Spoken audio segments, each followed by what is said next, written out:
Cuando se vive en un barrio como este, donde hay altos funcionarios, diplomáticos, gerentes donde cada esquina está custodiada, donde sacar un teléfono y grabar puede convertirse en un problema. Hay turistas que vienen con la intención de probar cosas nuevas. Claro que la experiencia en cada momento es diferente. $1.200.000. Aquí no se ven las barbaridades de las que les hablaré más adelante. Ahora su objetivo es la supervivencia, igual que muchos otros en La Habana. Pareciera que todo el mundo se aglomera alrededor de ese punto. Se debe a la falta por el problema del combustible que afecta la frecuencia. Se ha vuelto todo un lujo comer carne. Se venden los huesos. Están importando autos de lujo desde Estados Unidos. Algo importante es que el gobierno acaba de habilitar un sistema de visado electrónico. Pero hay malas noticias y es que en nuestro país nada es estable. Y algunos lugares peligrosos por donde deben tener cuidado al caminar. Y también hay oportunidades para quienes saben ver y son algo inteligentes.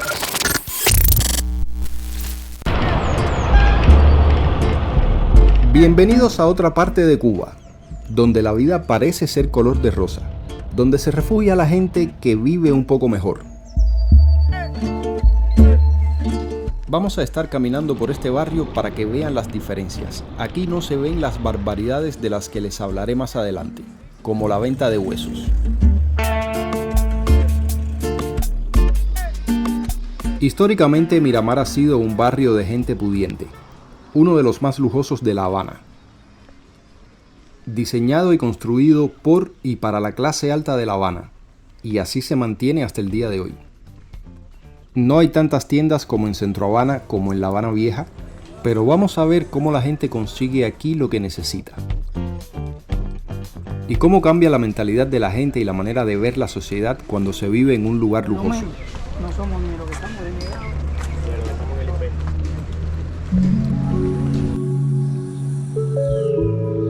En este exclusivo barrio durante la época de la República vivían empresarios, profesionales y familias acaudaladas. Después de 1959 muchas de estas casas y mansiones fueron confiscadas, otras fueron abandonadas. Y aunque el perfil del barrio cambió un poco, todavía sigue siendo una zona privilegiada. Una zona de embajadas, residencias de embajadores, casas de altos funcionarios del gobierno. Esto refuerza un poco más los privilegios de este barrio frente a otros barrios habaneros. Por poner un ejemplo en lo referente a los servicios como la electricidad y el agua. Cuando la electricidad se va, regresa muy rápido. Durante la racha de apagones programados se iba, por ejemplo, durante 4 horas, mientras en otros lugares de La Habana se iba por más tiempo. En lo referente al agua, casi nunca falta. Puede ser que entre un día sí y un día no, mientras en mi propio barrio se demora hasta 5 días en llegar. Déjame saber en los comentarios si en tu país hay agua todos los días, y si me ves desde Cuba, cada cuánto tiempo entra el agua en tu barrio. Entre quienes viven aquí también hay personas que no están muy acomodados. Y definitivamente la manera de vivir condiciona la mente y la manera de ver la realidad. Una manera muy diferente de verla en comparación con quienes viven en otros lugares donde hay más necesidades. Quienes viven en barrios acomodados suelen confiar más en las instituciones y en el sistema. Su experiencia diaria confirma que el sistema funciona para ellos. Por el contrario, quienes viven en barrios más desfavorecidos donde las casas se están cayendo y quienes llevan 20 años esperando una vivienda suelen ser más desconfiados y críticos con el sistema. Quienes viven en condiciones difíciles enfrentan estas desigualdades de una manera constante.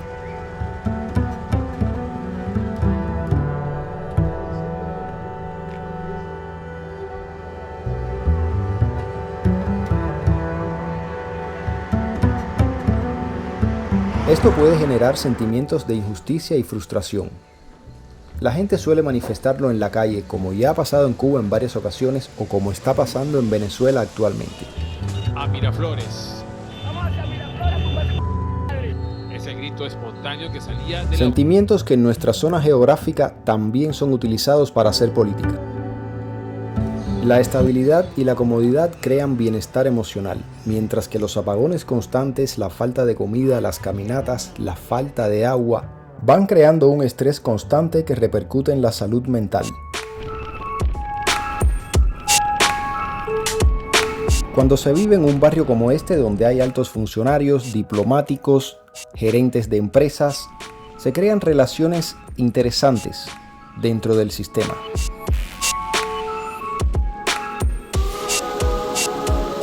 Ser un empresario o futuro emprendedor y que tu vecino sea un alto funcionario puede ser favorable. No solamente en el capitalismo, también en países como Cuba. No tapemos el sol con un dedo.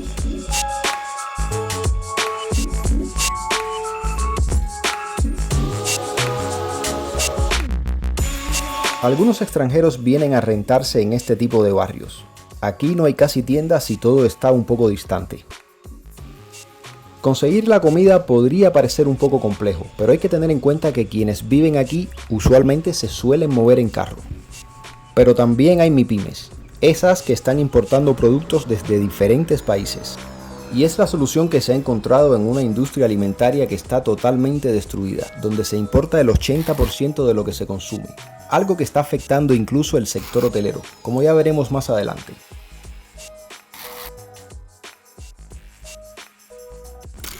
Barrios como este es algo que muchos de ustedes me habían pedido en los videos, que grabara barrios buenos de La Habana. Bueno, aquí tienen uno. Aunque este no es el más problemático para grabar, sí hay otros donde es prácticamente imposible grabar. Barrios donde viven los altos cargos militares. Barrios congelados donde cada esquina está custodiada, donde sacar un teléfono y grabar puede convertirse en un problema.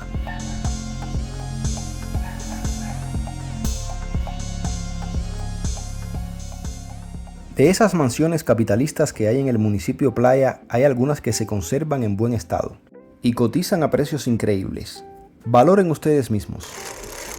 $1.200.000. Actualmente las MIPYMES son el centro de atención en el país. ¿Cómo va a terminar esta historia? Pues está por verse. Cada vez es más complicado adquirir divisas en el mercado negro y las MIPYMES funcionan con divisas. Durante el corto tiempo que llevan, son los dueños de las grandes MIPYMES quienes, además de determinados artistas, están importando autos de lujo desde Estados Unidos.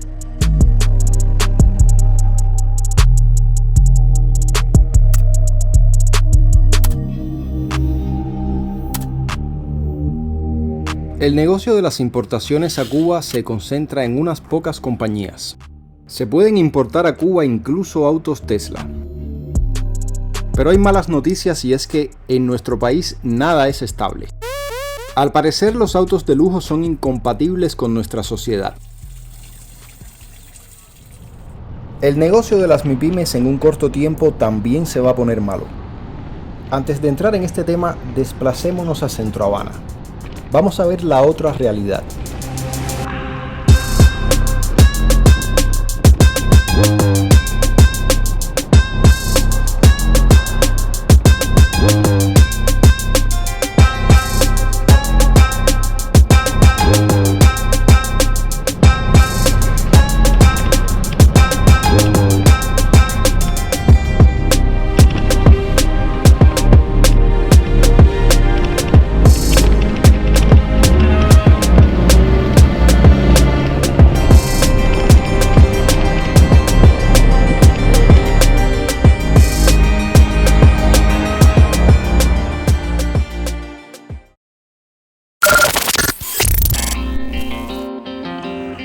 Bienvenidos al barrio que una vez fue colonizado por los chinos, durante una época de prosperidad, pero que hoy tiene un objetivo totalmente diferente, y también hay oportunidades para quienes saben ver y son algo inteligentes. Pero antes de entrar en la calle principal, vamos a dar una vuelta y así los pongo en contexto.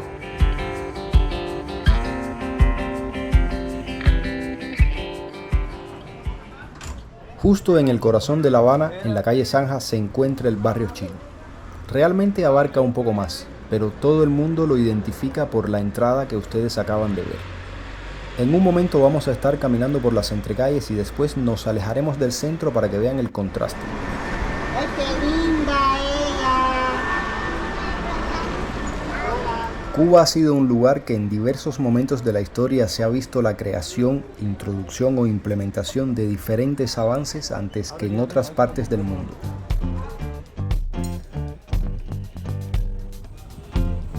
Pues sí, así como lo acaban de escuchar, el primer ferrocarril en América Latina en 1837, el primer teléfono en 1881, la primera radiodifusión en 1922, el primer cine sonoro en 1930, la televisión en color en 1958. Quien ve nuestro país hoy no creería que era uno de los más desarrollados de América Latina en esa época.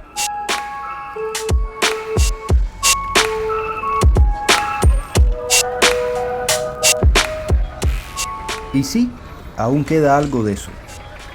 La historia y las cosas antiguas. Cuba es una foto del pasado. La historia del barrio chino se remonta a 1847, cuando la primera migración masiva de chinos llegó a Cuba entrando por el puerto de Regla. Esta migración se produjo en una época en la que Cuba era tan próspera que atraía personas del mundo entero en busca de oportunidades.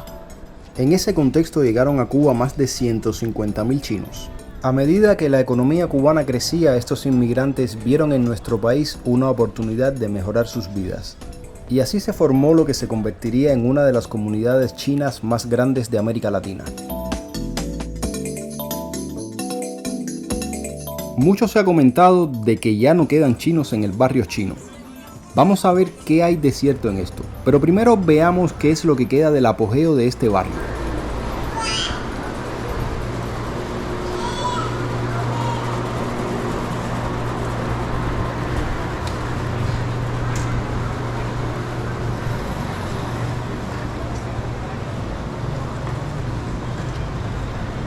A veces se hace difícil caminar por las aceras. Estamos caminando por la calle Zanja, que en su momento se convirtió en la columna vertebral de este barrio. Un símbolo de la prosperidad y el dinamismo que los chinos añadieron a la vida en Cuba.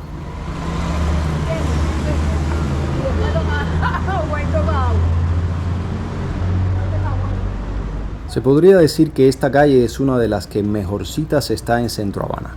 Nada que ver con San Lázaro, que la vieron en el video pasado, donde parece que cayeron 5 bombas seguidas. La mayor cantidad de cafeterías se encuentran aquí en la calle Zanja y en los alrededores. Las cafeterías son negocios relativamente fáciles de montar. Los restaurantes mucho más complejos y llevan una inversión mayor. Y en este momento lo más importante para esos negocios, la comida, se está dificultando un poco. Se han multado muchas MIPYMES, se han cerrado muchas MIPYMES y hay otras que están dejando de importar ciertos y determinados productos.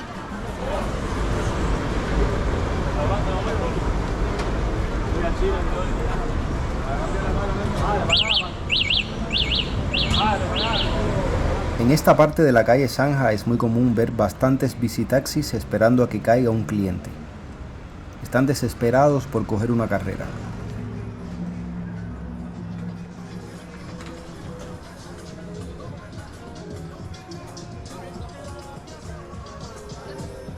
Es un trabajo bastante duro el de dar pedal.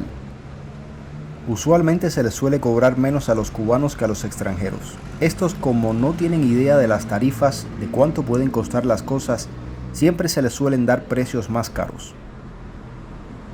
Hay turistas que vienen con la intención de probar cosas nuevas, de probar un bicitaxi o de probar un cocotaxi. A veces es mejor caminar o sencillamente tomar un automóvil. Claro que la experiencia en cada momento es diferente, pero hablo de cuestiones económicas. A veces sale más barato tomar un taxi.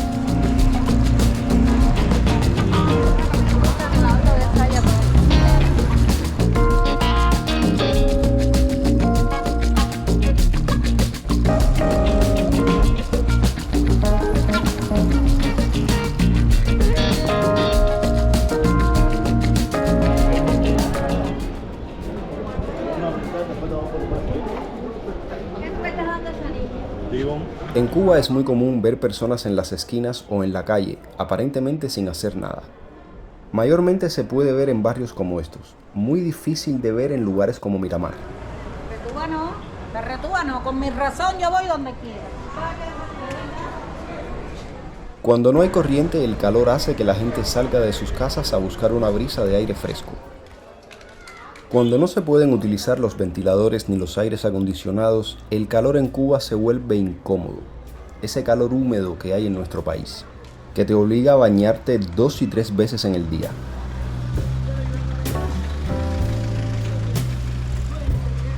Sé que me ven muchos cubanos y sé lo que estarán pensando. Cuando hay agua. Hace unos minutos les ponía el ejemplo del barrio de Miramar, donde el agua entra con más frecuencia que en la misma Centro Habana.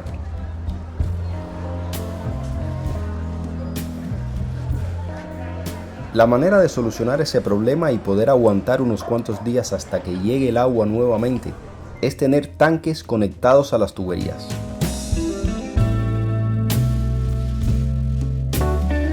Pueden ver a las personas sentadas en las puertas de sus casas. La falta de entretenimiento también motiva a salir a la calle. Es muy difícil estar en estas condiciones el día entero entre 4 paredes.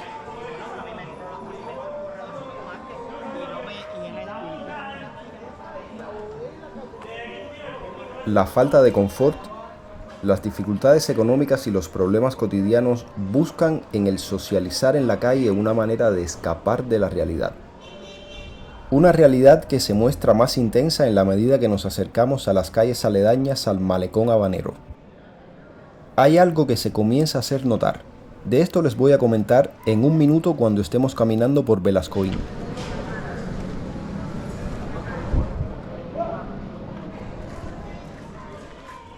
Hay muchos edificios apuntalados, pero en el año 1999 aquí se hizo una importante reforma para atraer al turismo. Con el pasar del tiempo y la incapacidad de las personas para reparar sus propias viviendas, es poco lo que va quedando.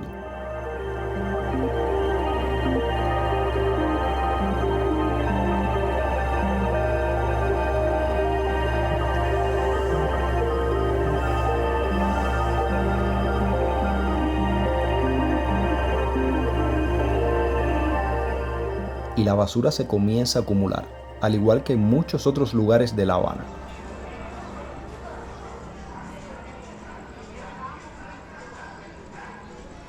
Hace algunos años se le dio un retoque a las calles, a las bodegas, a las carnicerías. Donde más se hizo fue en la calle principal. En el barrio hay alrededor de unas 13 sociedades que preservan la cultura y tradiciones chinas. Culturales, religiosas, recreativas, beneficencia.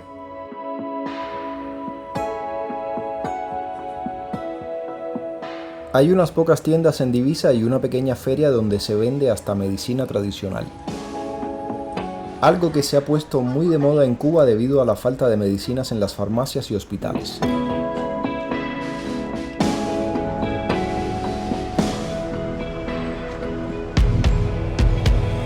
Por supuesto que también se practican artes marciales.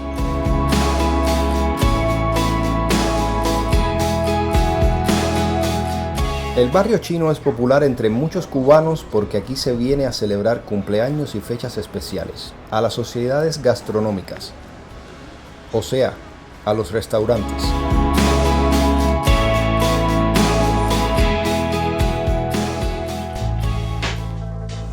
Aunque no es mucho lo que se ha mostrado y las cosas positivas de este barrio no son tantas en comparación con las carencias reales que tiene cada cubano en este país, estos pequeños cambios estéticos hasta cierto punto llegan a distraer un poco de las penurias y necesidades que se viven en nuestro país. Este es un barrio que dejó de crecer y ahora su objetivo es la supervivencia, igual que muchos otros en La Habana.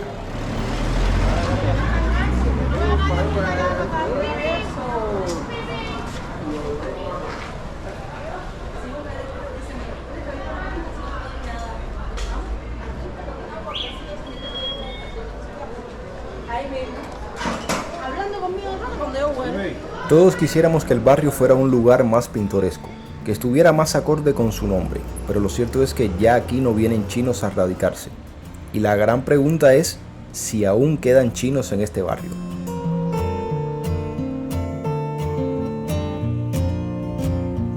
Bueno, la respuesta es que sí. Por increíble que suene, todavía viven personas originarias de China en este barrio.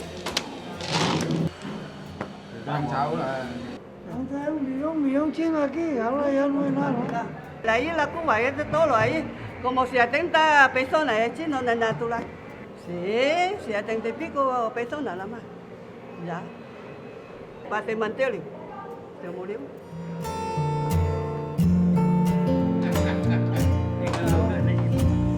Pues eso es lo que va quedando de la población china en Cuba.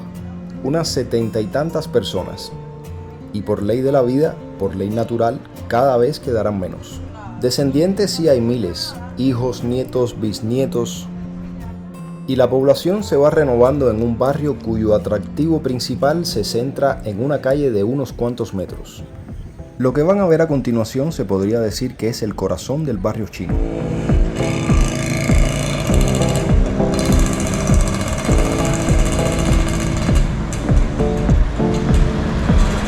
En la noche es mucho más bonito que ahora, más iluminado, también mucho más activo. Suelen venir muchos turistas a comer porque la relación calidad-precio y también cantidad-precio es bastante buena. Los trabajadores de los restaurantes suelen estar bastante activos tratando de conseguir clientes. La realidad es que reflejan los mismos problemas que tienen los otros restaurantes, las mismas limitaciones. Además de la escasa variedad de platos, tienen que hacer magia para conseguir los insumos y los productos que necesitan para elaborar la comida. Esta es una realidad que comparte el 95% de los restaurantes que hay en Cuba. Hola, buenas tardes, restaurante Oriental.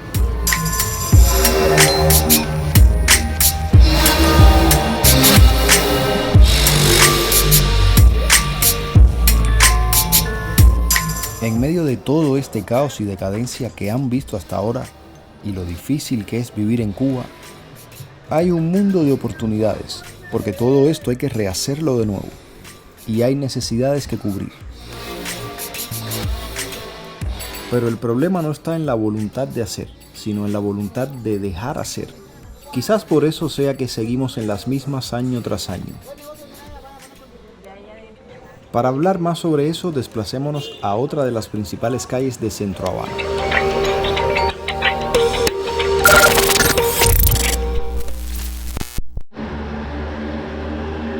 Esta es otra de las principales calles de Centro Habana. Se siente el pregón de una vendedora ambulante.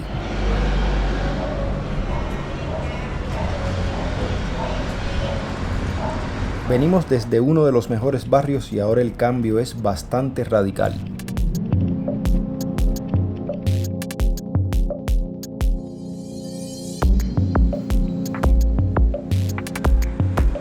La afluencia de personas a esta calle viene mayormente motivada por dos bancos y unas pocas tiendas. 2 cuadras más adelante comienza el flujo de personas.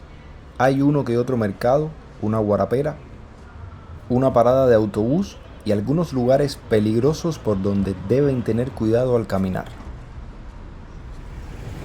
Imagínense todo esto limpio y restaurado. Diera gusto caminar por estas calles. Centro Habana tiene una historia de entre 150 y 200 años. No parece mucho, pero es bastante tiempo. Los alquileres aquí cuestan más barato que en La Habana Vieja y en El Vedado, la parte moderna de la ciudad, tanto para cubanos como para extranjeros. Algo importante es que el gobierno acaba de habilitar un sistema de visado electrónico. Hay un claro interés de atraer turismo, un sector de la economía que ya también parece insostenible. Con las nuevas acciones de algún que otro inversionista ya veremos si en los próximos meses se puede salvar o no. Vamos a cruzar la calle Zanja. Poco a poco les iré mostrando otras partes de La Habana. Aquí en Cuba estamos acostumbrados a caminar bastante. Moverse en el transporte público se ha vuelto complicado, no solamente por el problema del combustible que afecta la frecuencia de los autobuses. El precio de los triciclos eléctricos que comenzaron a funcionar hace algunos años aumentó de 4 pesos a 10, más del 100%. Y esto parece poco dinero, 10 pesos por viaje, pero cuando usted saca la cuenta, alguien que cobra 3.200 pesos y tiene que dar 2 viajes diarios para ir a su trabajo, a fin de mes se ha gastado 480 pesos, el 15% de su salario. Y por si fuera poco, hay que también tener en cuenta que ya una libra de carne de cerdo cuesta más de 1.000 pesos. El salario entero de un mes equivale a 3 libras de carne de cerdo. Se ha vuelto todo un lujo comer carne. Lo más increíble de esta distopía es que se venden los huesos.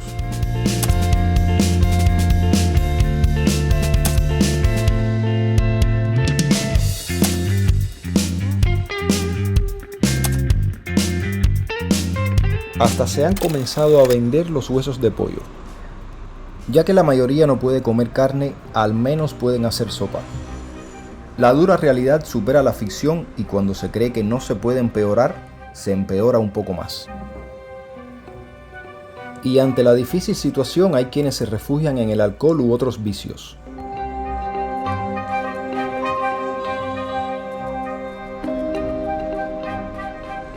En esta acera hay una parada de autobús, por eso ven a las personas sentadas esperando. Enfrente hay un banco y también cajeros automáticos. Pareciera que todo el mundo se aglomera alrededor de ese punto. Se debe a la falta de efectivo. La inflación hace que cada vez el peso cubano tenga menos valor. Los precios suben y para comprar cualquier cosa se necesita más billetes. Imprimir esos billetes posiblemente cueste más que los propios billetes. Y por otra parte, si se sigue imprimiendo sin ningún respaldo productivo, como se ha hecho hasta ahora, cada vez habrá más inflación. Estas calles semivacías no son solo un efecto de la migración, también de las defunciones. Y aquí la situación se pone bien alarmante. Entre 2021 y 2023 han fallecido 405.512 personas, según cifras oficiales. Y solo han nacido 284.891, o sea que mueren más personas de las que nacen. Si a esto se le suma el éxodo masivo del que hablamos con números en el video anterior, es fácil deducir que la cantidad de habitantes de Cuba ha disminuido en casi 1 millón de personas. Muchas MIPYMES cerradas y multas de más de 13 millones de pesos. La causa principal es la violación de los topes de precios. Quienes viven de estos negocios no están conformes, pero expresarse públicamente puede significar el cierre de su negocio. Los vendedores se sienten agraviados por esta imposición, y con pérdidas no se puede echar para adelante un negocio. El que terminó de vender su leche en polvo no traerá más para vender en Cuba porque no le da resultado. Los que viven de su salario y no pueden pagar los precios de los productos básicos sienten frustración, resentimiento e incluso rechazo hacia estos negocios, porque los precios les son tan prohibitivos como inaccesibles. Y por otro lado, cuando el gobierno interviene los precios, muchos sienten alivio. La escasez de alimentos ha llegado al sector hotelero al punto que se ha creado una empresa importadora gestionada por Meliá Hotels International. Esta empresa tiene el objetivo de abastecer los 32 hoteles que gestiona Meliá en Cuba. Seguramente otras cadenas hoteleras como Mutu de la India o Blue Diamonds de Canadá, que también han invertido mucho en Cuba, deben estar haciendo lo mismo. Lo ideal sería que el sector hotelero adquiera los alimentos de la mano de productores locales, y así lo expresa el gobierno. Pero por otra parte, el mismo Estado que utiliza sus empresas como intermediario desincentiva a los productores por los bajos precios que les impone y que les paga, sin hablar de los atrasos en los pagos. Para hacer $1 tengo que vender como 17 litros de leche. ¿Dónde tú encuentras una leche con ese valor? ¿En qué lugar del mundo? Yo te pregunto. Además, irla a llevar. Mira, se está recogiendo tomate para entregarle. Me pidió tomate para bater, para el mercado, para que el pueblo tenga comida. ¿Y por qué no le dan los poquitos recursos que uno necesita? ¿Por qué no se lo dan? Porque nos están maltratando mucho, chicos. Aquí nos maltratan mucho. Ahora mismo desde el mes de junio a mí no me pagan la leche que yo entregué no me la pagan, y entonces he ido ya 6 veces al año. Y he gasto de dinero en traslado y cosas. Es decir, que eso me genera pérdida a mí. El sistema es ineficiente. Hay muchos cubanos que han decidido permanecer en Cuba y otros que no se acaban de volver locos gracias a las remesas que envían esos cientos de miles de cubanos que lo hacen pensando en sus amigos y familiares. Y tan importantes son que el gobierno ha dicho que se van a comenzar a recibir dólares en efectivo nuevamente, comenzando por los centros turísticos. ¿Y quién dice que no se vaya a expandir al resto del país? El exilio es prácticamente forzoso, porque nadie quiere irse de su país. Sin embargo, las duras condiciones de vida obligan a hacerlo. Y aquí viene una verdad incómoda. Mantener un familiar en Cuba es pesado y costoso. Ese dinero que muchos se quitan para enviarlo a sus países de origen, sea mucho o sea poco, debe ser valorado. Gracias por haber llegado hasta el final de este video. Sé que les debo muchos otros barrios que los iré grabando poco a poco. Hoy recorrimos uno de los mejores barrios de La Habana, otro que tiene historia y un poco de la realidad que vive el cubano de a pie. Si este video les pareció interesante e informativo, dejen un like, compártanlo con sus amigos y familiares y no olviden suscribirse para que así apoyen nuestro canal.